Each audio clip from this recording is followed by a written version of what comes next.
tao. Dahil ba walang-wala ako, bibilhin mo na ang aking dignidad at prinsipyo. Baka dahil naging 20 pesos yung bigas doon dahil umikot ako doon, gali ako sa Marlete. Ngayon lang ako napaisip pa. Bukas 20 na yung bigas ninyo dito kasi dumaan ko. Salamat kayo sa akin! Sabi ko sa kanya, huwag ka mag-alala, mamaya nandun kami sa distrito. Yapol, Chua. Ay, Yapol, dito. Sabi ko sa kanya, huwag ka mag-alala. Marami ang nagdadasal sa Pilipinas at sa buong mundo para maibalik ka sa ating mahal na inang bayan. Kaya ano ang dapat nating gawin para kay Apple Nieto? At sabihan ang ating mga kasama, bigyan nyo ng 0 yang putang inang Joel Chua.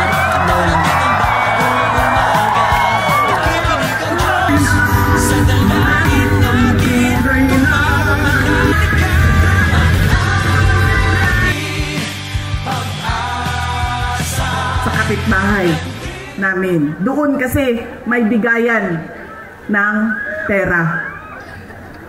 Yan ang nangyayari sa atin. Sabi ko nga, walang problema.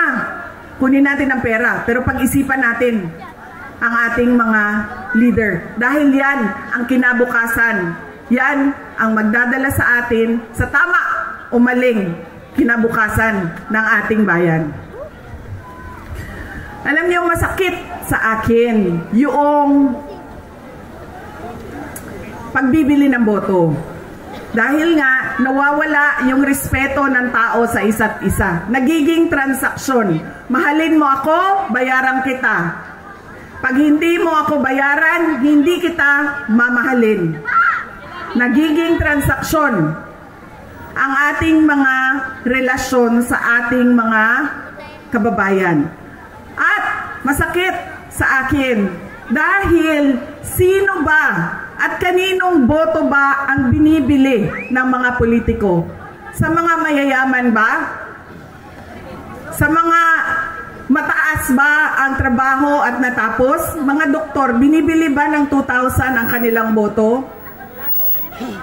Mga engineer na kumikita ng 1 milyon isang buwan, binibili ba ng 2,000 ang kanilang boto? Hindi. Ang binibili ang boto, yung mga tao na araw-araw naghihirap, nagtatrabaho, naghahanap buhay dahil ang 2,000 ay napakalaking bagay para sa pamilya nila. Yung mga taong naghihirap at walang-wala. Masakit yun. Dahil pinagsasamantalahan yung kahirapan ng mga tao. Dahil ba walang-wala ako, bibilhin mo na ang aking dignidad at prinsipyo. Yan ang ugali natin, mga Pilipino. Kung sino yung naaalala, bahala na. Hindi ko na tatanungin kung ibibigay mo ba pangako mo. Kung sino yung sikat. Kung sino yung malaking pamilyang politiko. At ibinibigay natin yung pagkatao natin sa taong magbabayad. Sa tamang presyo. Kaya kailangan, madami ang nagtatanong, ano bang magagawa namin? Ano bang matutulong namin, Inday Sara? Wala na kayong matulong sa akin. Tumulong na kayo. Ginawa niyo na akong pangalawang pangulo ng ating bayan. Oh, sa susunod yun, sir. Pero sandali lang, sir. Nandito muna tayo. Huwag niyong kalimutan, hindi ako kandidato. Botante ako ngayong eleksyon na ito. Nagpapaalala ako sa inyo kung ano yung dapat gawin natin. Baguhin natin ang ugali natin sa pagboto ng mga kandidato. Ilang araw na ako umiikot sa iba't ibang lugar sa Visayas. Baka dahil naging 20 pesos yung bigas doon dahil umikot ako doon, galing ako sa Marlete. Ngayon lang ako napaisip pa. Galing, oo nga eh. Bukas 20 na yung bigas ninyo dito kasi dumaan si Inday sa akin. Salamat kayo sa akin! Ngayon lang ako napaisip na. Galing ako sa Marlete, Cebu, Negros. Bacolod, Negros Occidental. Lahat ng madaanan ko, Manila, Quezon City, nagtatanong, kamusta na ba si dating Pangulong Rodrigo Duterte?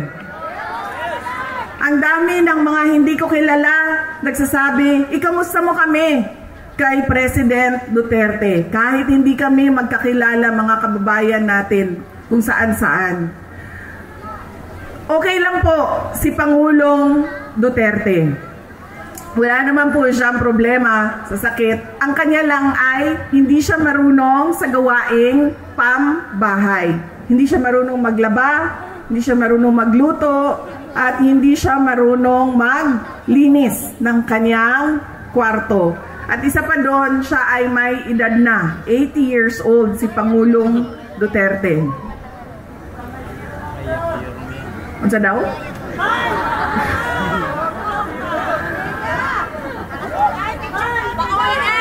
Sabi ko sa kanya, alam mo ang pinakamadali dyan, itlog na lang, halu-haluin mo lang yan, dagdagan mo ng asin at paminta, tapos lutuin mo sa mantika, okay na yan. Sabi niya sa akin, hindi nga ako marunong magpakulo ng tubig, magpaluto ka pa ng itlog. Yun lang naman ang kanyang challenges o nahihirapan siya doon sa loob. Noong may Coke Zero doon sa supply kasi may vendo siya. May vendo sila. Kanina tumawag siya sa akin. Ganun pa rin, kinakamusta ko siya. Kamusta ba? May nararamdaman ka ba? Masakit ang ulo mo, masakit ang tuhod mo. Sabi niya, hindi. Masakit lang ang aking puso. Sabi ko, sabihin mo sa doktor. Sabi niya, bakit masakit ang puso mo? Sabi niya, ay, nawala na kasi ang mga girlfriend ko.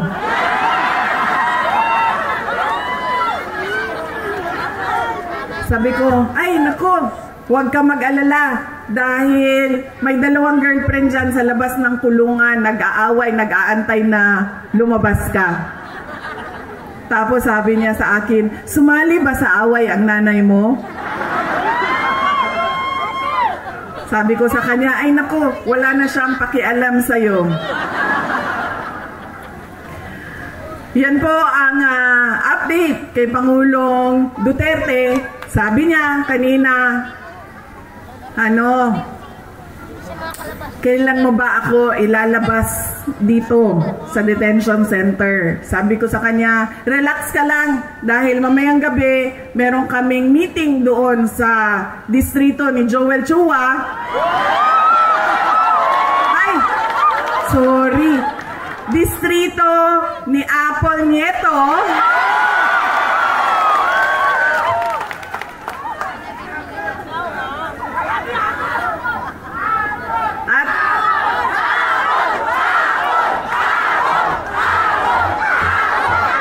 Nasaan na yung apple ko?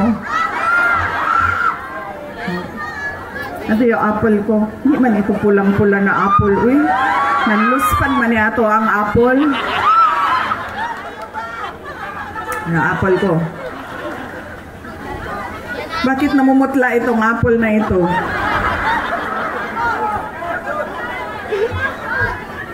Ha?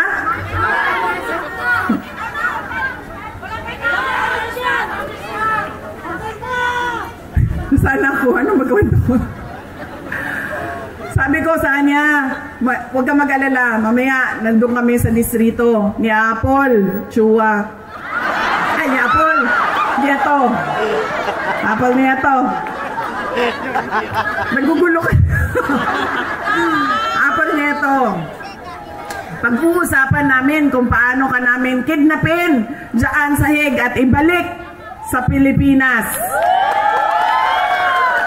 Sabi niya, wag mo akong kalimutan dito dahil mabubulok ako dito. Sabi ko sa kanya, huwag ka mag-alala. Marami ang nagdadasal sa Pilipinas at sa buong mundo para maibalik ka sa ating mahal na inang bayan.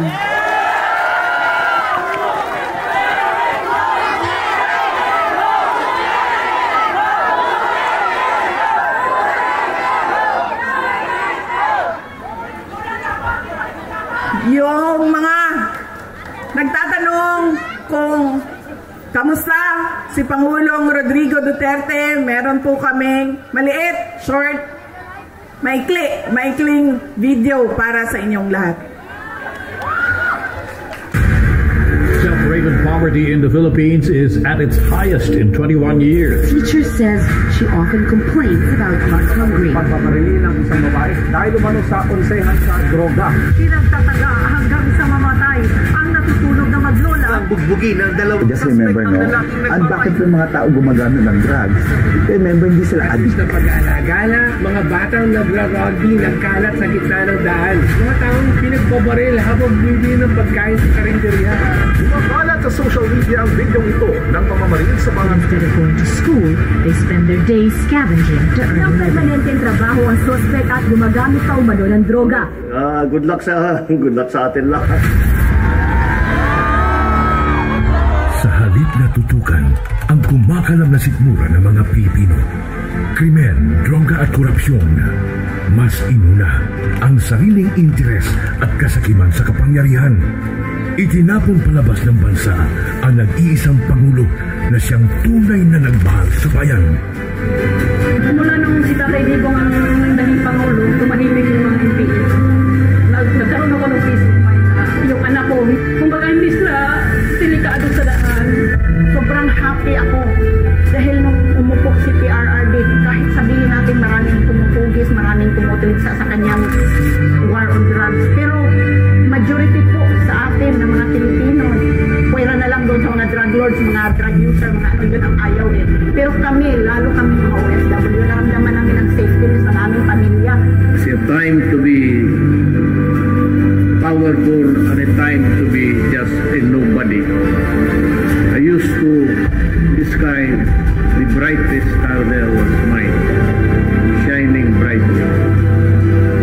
And in a few days, I will be just a Rodrigo Duterte from Danau, Cebu. Daghang salamat. Lubos na minahal ni PRRD ang PNP at AFP. Pag ako ang nanalo, kaagad doblado ang sweldo ng pulis pati militar. Pero sila lang din pala ang gagamitin laban sa kanilang dating Commander-in-Chief. Hihilain ko yan. Hihilain ko yan. Kung maniwala ka, hihilain ko yan. Ano ba ang damage ng government interest? Kung hintayin ko lang yung dalawang anak. Anong darating, sir? Huwag tayo mag-debate rito. This is not the place for debate. Hindi po, Guys! hindi po kanina. Hindi, sir. Hindi nyo magugustuhan ng kasunod na order.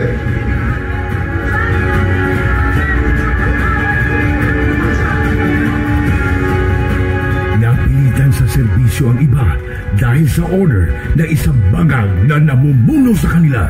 Former Philippine leader Rodrigo Duterte has been taken into custody by the International Criminal At Court. yun ang simula ng pagliyab ng damdamin ng mga Pilipinong nagmamahal kay Tatay Digong.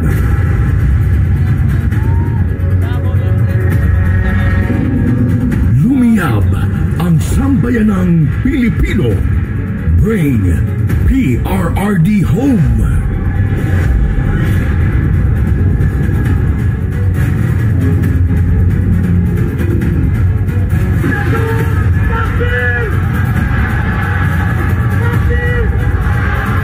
Iisa lang ang sigaw.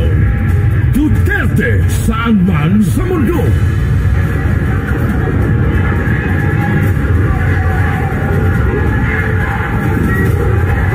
Nagagalit ang taong bayan dahil ramdam ng lahat na walang nagawa ang administrasyong ito. Bayan ang asikasuhin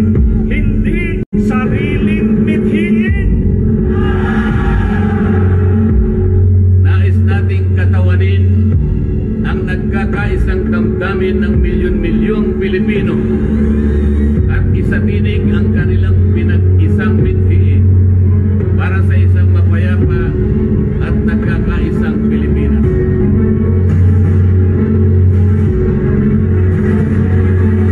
Hindi pa tapos ang pagliyab ng mga puso natin dahil nagpapatuloy pa din ang kasamaan habang nalulugmok na ang inang bayan. Gikawat ni Marcos ang atong gold reserves. Sa pagpapatuloy ng oral arguments sa 89.9 billion peso transfer ng pondo ng Philippine Health Insurance Corporation sa National Treasury, muling binusisi ng mga maestrado ang paggamit ng ahensya sa perang mula sa mga kontribusyon ng mga miyembro nito. Aminado ang DOLE at DSWD na walang listahan para sa mga benepisyaryo ng ayuda sa kapos ang KITA program o AKAP. Sa tuloy na kinaan, nagagamit na sa politika ang AKAP. Hindi lang pala 7-7, meron pang 30-30-30. Yung 30-30 naman, kung ikaw ang host ng sortie, you get 30 million, 90 million lahat yun. 30 million AX or AKAP, 30 million na MAIT, and 30 million na atupad.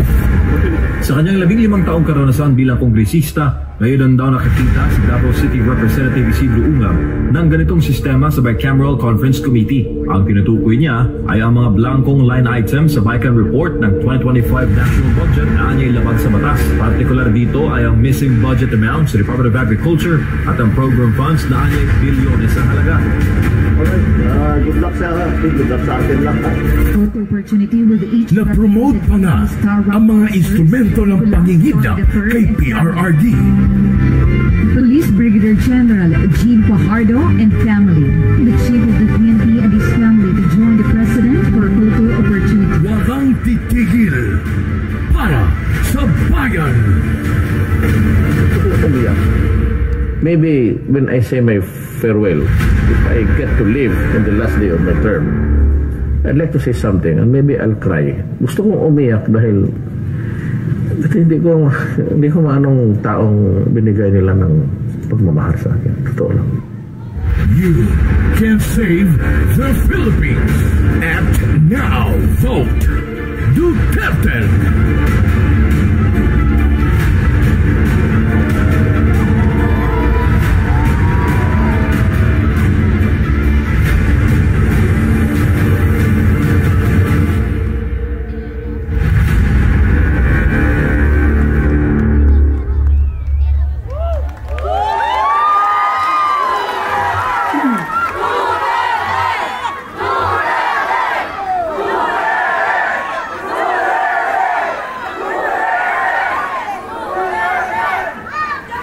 Sino yung mga maranaw dyan sa likod kanina?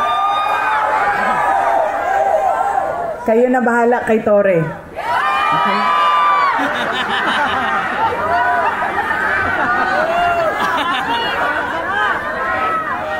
Si Congresswoman Apple Nieto na ang bahala kay Joel Chua sa tulong ninyo.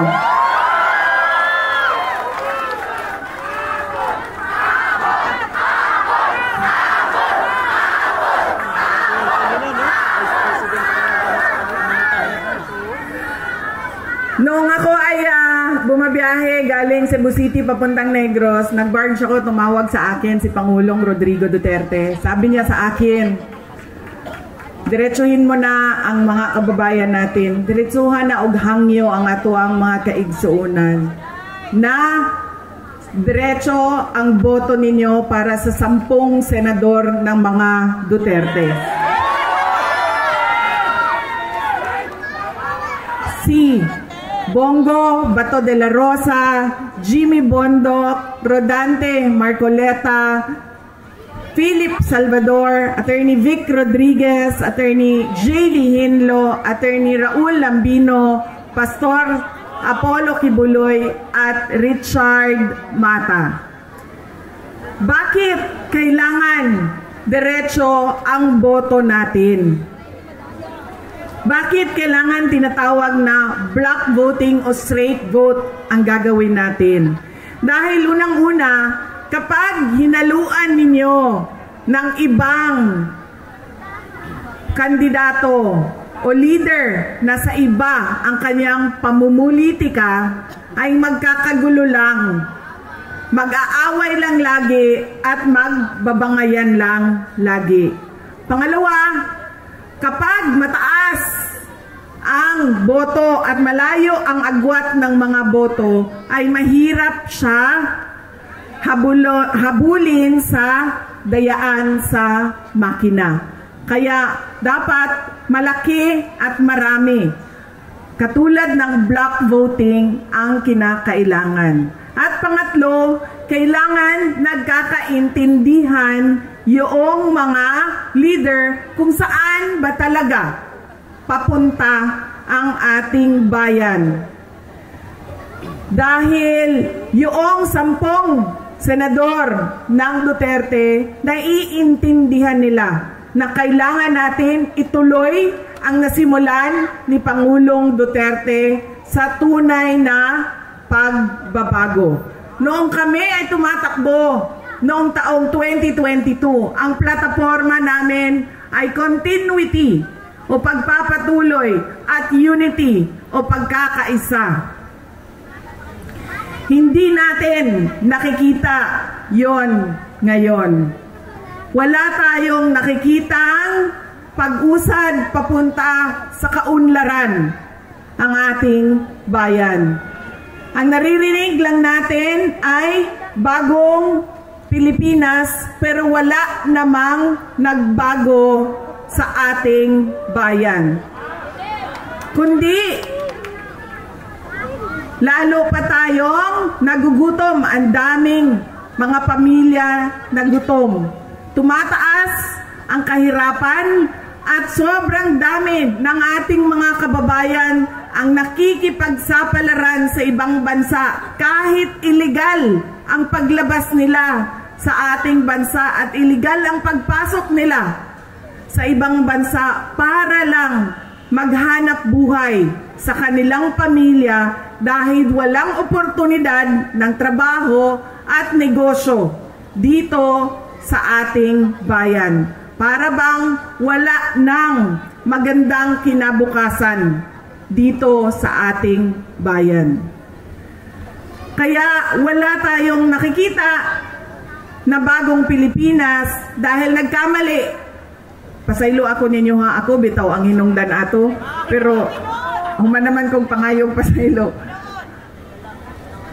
Nagkamali tayo ng pili dahil yung ugali nga natin sa pagboboto ay hindi natin binago. Kaya kailangan natin baguhin ang ating pagboto. Idiretso na natin ang 10 senador.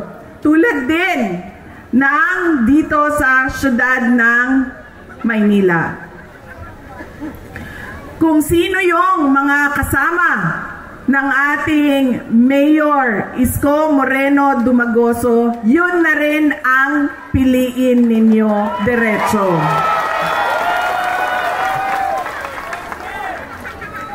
Dahil tulad ng sinabi ko sa kanila, kung pipili kayo ng mayor dito, pipili kayo ng vice mayor sa kabila, pipili kayo ng 2 konsehal dito, 3 doon, o ilan bang, hati-hatiin ninyo ang boto, magkakagulo lang din ang inyong lokal na pamahalaan. Hindi makakagalaw ang mayor ninyo. Hindi din makakagalaw ang vice mayor ninyo. Kaya kung pumili na kayo, na kay Mayor Isko Moreno kayo, lahat ng kasama niya, kasama na ang ating Congresswoman Apple Nieto, ay iboto na ninyo.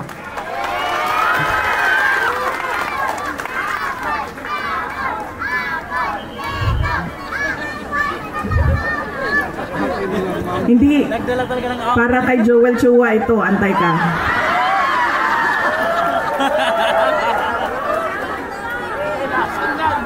Sabi nung bata, kasi sabi ko, bigay daw yung apple.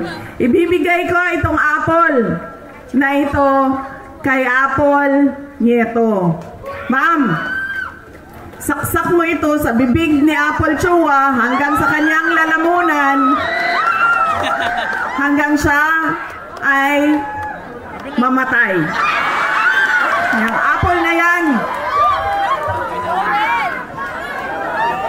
ibigay mo kay Snow White Joel Chua. Alam nyo,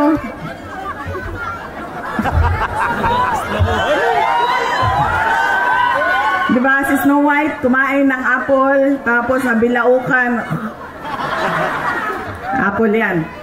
Bigay mo yan sa kanya, saksak mo yan doon sa bibig niya.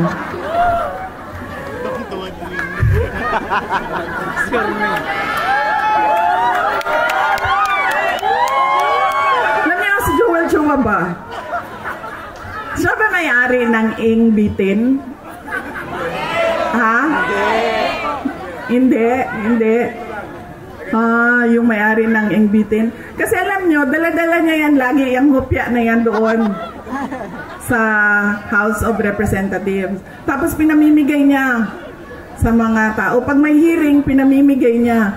Nung pumunta ako doon sa hearing nila, nakaupo ako doon, tikitan ko iba't ibang kulay ng NBT. Pagdating sa akin, hindi ako binigyan ng hopya.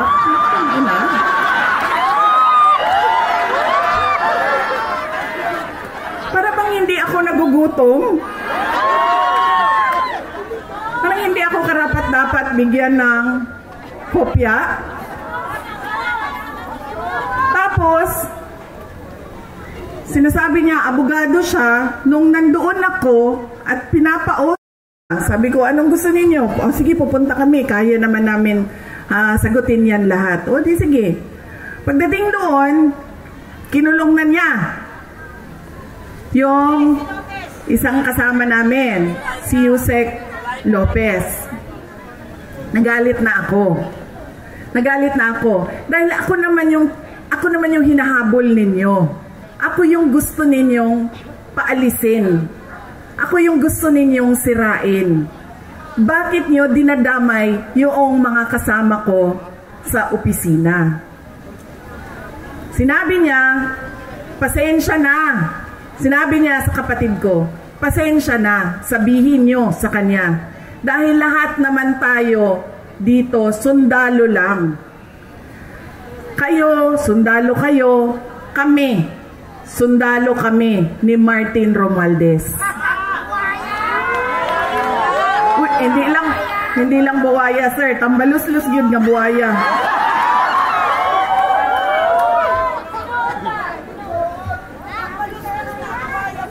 Sinagot siya ng kapatid ko, sundalo tayong lahat.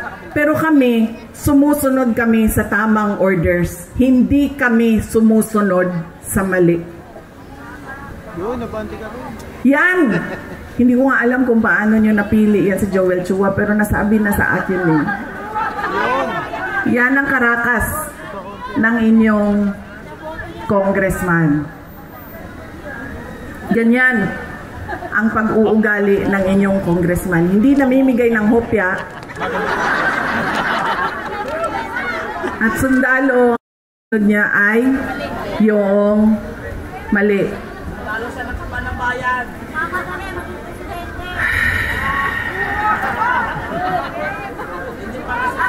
Nakalimutan ni Joel Chua nung sinisira niya yung pangalan ko na hindi ako kandidato ngayong eleksyon na ito. Walang mawawala sa akin. Nawala naman ang pangalan ko dahil kinuha nila at niyuraakan nila. Pero nakalimutan niya, kandidato siya ngayong eleksyon na ito. Kaya ano ang dapat nating gawin para kay Apple Nieto? O hindi lang iboto, ano pa ang dapat nating gawin? Ikampanya. Idala sa lahat ng mga presinto at sabihan ang ating mga kasama, bigyan nyo ng 0 yang putang inang Joel Chua.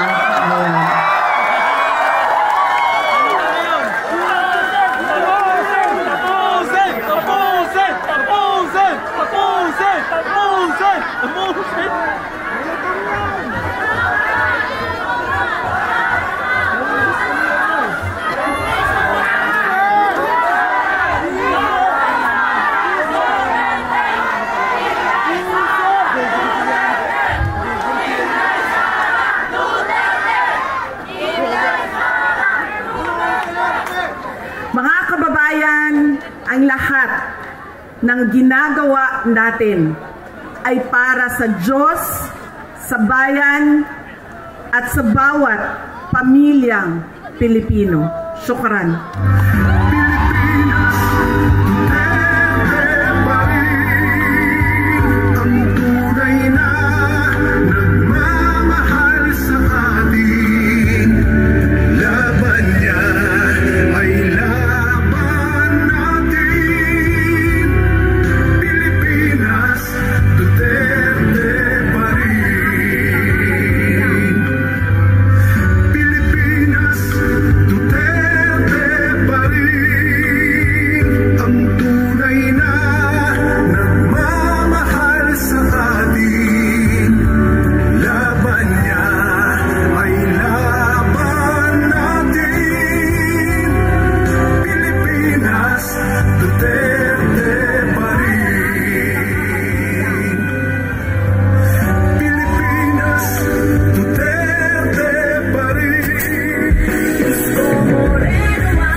Naming taga Distrito 3, palakpakan po natin ang ating Vice Presidente Sara Duterte!